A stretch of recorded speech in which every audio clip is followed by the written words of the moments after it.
Assalamualaikum warahmatullahi wabarakatuh. Apa kabar anak-anak sekalian? Syukur alhamdulillah kita masih dipertemukan oleh Allah di bulan puasa ini. Mudah-mudahan kita semua masih diberi kekuatan dan kesehatan dari Allah sehingga bisa menjalankan puasa sehari penuh dengan sempurna. Anak-anakku yang berbahagia, pada kesempatan kali ini Ustadz akan menyampaikan materi kemuhammadiyahan yang temanya adalah Majelis dan Lembaga Muhammadiyah. Anak-anakku yang berbahagia, apa itu majelis dan lembaga?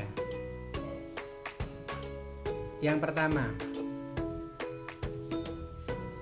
majelis dan lembaga adalah unsur pembantu pimpinan yang menjalankan sebagian tugas pokok Muhammadiyah. Jadi unsur pembantu yang melaksanakan, yang membantu. Fungsi utamanya apa? Membantu langkah, gerak, dan program Muhammadiyah. Semua programnya dilakukan oleh majelis dan lembaga. Tugas umumnya majelis dan lembaga adalah untuk menyelenggarakan amal usaha, melaksanakan dakwah, mengembangkan organisasi, melaksanakan program, melaksanakan tugas pokok sesuai bidang yang diemban oleh majelis dan lembaga. Yang membedakan, majelis dibentuk oleh pimpinan pusat sampai ke bawah pimpinan ranting sesuai dengan kebutuhan.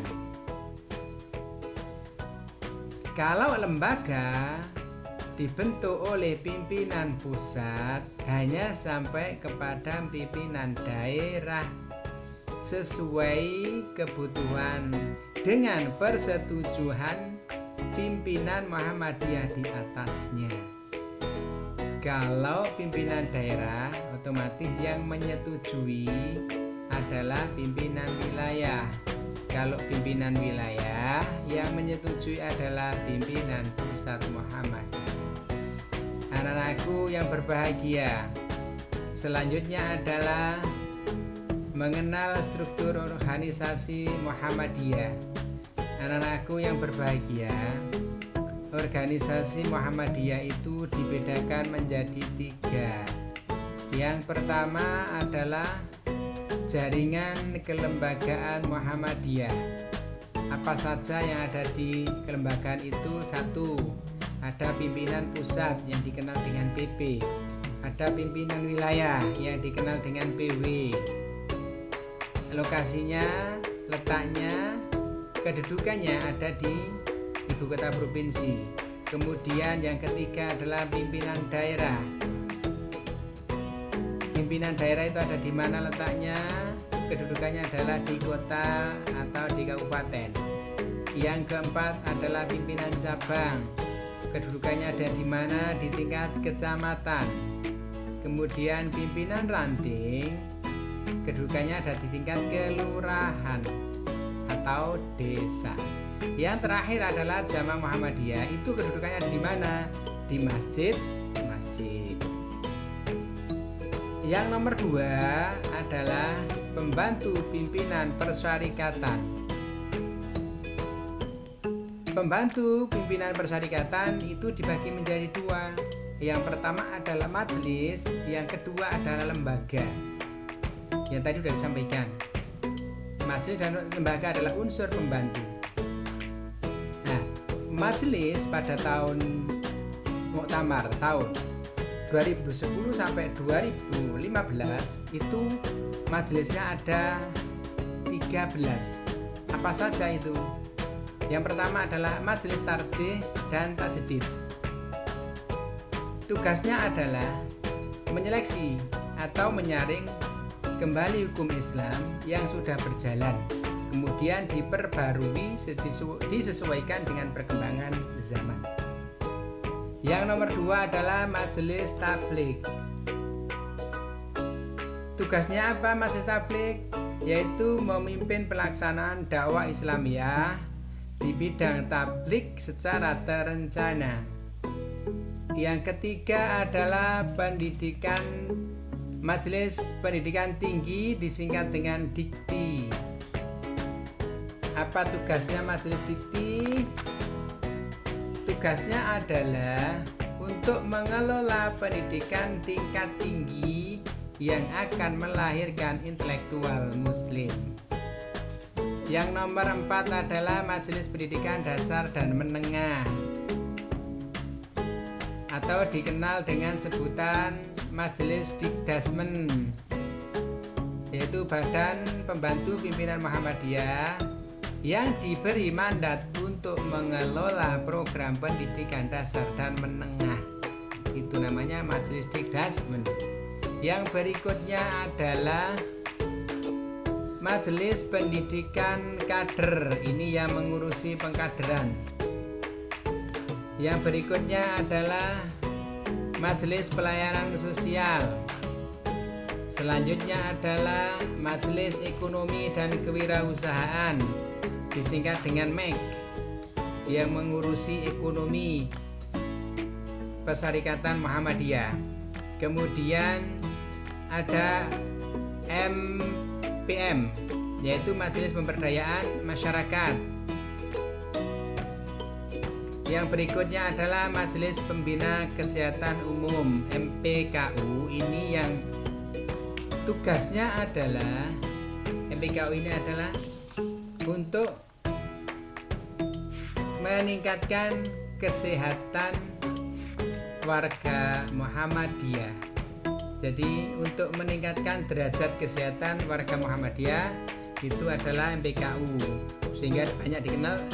Yang membina di bawahnya adalah rumah sakit Muhammadiyah, itu ada di bawah MPKU. Kemudian Majelis Pustaka dan Informasi. Nah, majelis ini yang bertugas dalam bidang penerbitan, penyiaran, pendokumentasian, dan perpustakaan. Nah, ini ada penerbitan. Kalau dari pimpinan pusat ada yang namanya Suara Muhammadiyah majalah. Kalau dari pimpinan wilayah Jawa Timur ada yang namanya Matan, jadi ada majalah Matan. Kemudian kalau di tingkat daerah kota Surabaya ada majalah Laismu. Berikutnya adalah Majelis Lingkungan Hidup. Ini adalah majelis yang menangani lingkungan hidup di sekitarnya. Yang berikutnya adalah Majelis Hukum dan Hak Asasi Manusia. Ini yang mengurusi tentang hak-hak kemanusiaan. Kemudian yang terakhir adalah Majelis Wakaf dan Kehartabendaan. Anak-anakku yang berbahagia, itu majelis yang ada di Muhammadiyah. Berikutnya adalah lembaga yang disepakati di sini ada 8 lembaga. Yang pertama adalah Lembaga Pengembangan Cabang dan Ranting. Nah, tugasnya adalah bagaimana cabang dan ranting itu berkembang. Kemudian yang nomor 2 adalah Lembaga Pembina dan Pengawasan Keuangan, yang mengawasi keuangan milik Muhammadiyah. Berikutnya adalah Lembaga Penelitian dan Pengembangan Litbang. Yang nomor 4 adalah Lembaga Penanganan Bencana. Yang nomor 5 adalah Lembaga Zakat, Infak, dan Sodaqoh, singkat dengan LAZIS. Kemudian yang nomor 6 adalah Lembaga Hikmah dan Kebijaksanaan Publik. Yang nomor 7 adalah Lembaga Seni Budaya dan Olahraga, yang menangani semua seni budaya dan olahraga di persyarikatan. Kemudian yang terakhir adalah Lembaga Hubungan dan Kerjasama Internasional. Anakku yang berbahagia, struktur organisasi Muhammadiyah yang ketiga adalah organisasi otonom. yang diberi wewenang untuk mengembangkan upayanya organisasi itu sendiri. Yang pertama adalah Aisyah, yang terdiri dari ibu-ibu, pemuda Muhammadiyah, Nasihatul Aisyah, ini remaja putri, Ikatan Pelajar Muhammadiyah, ini anggotanya adalah pelajar mulai dari SMP sampai SMA. Kemudian Ikatan Mahasiswa Muhammadiyah, ini anggotanya adalah khusus mahasiswa. Kemudian Hizbul Waton, kepanduan mulai dari SD, SMP, SMA itu ada Hizbul Waton. Kemudian yang terakhir adalah Tapak Suci. Tapak Suci adalah bela diri yang dilakukan, anggotanya adalah para kader Muhammadiyah mulai SD sampai perguruan tinggi. Anak-anakku yang berbahagia, itu tadi materi yang bisa Ustadz sampaikan. Kurang lebihnya Ustadz mohon maaf. Kita tutup dengan bacaan hamdalah bersama-sama.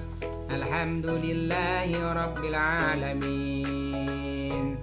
Terima kasih. Selamat menjalankan puasa. Mudah-mudahan selalu diberi kekuatan sampai waktunya berbuka. Ustadz akhiri, wassalamualaikum warahmatullahi wabarakatuh.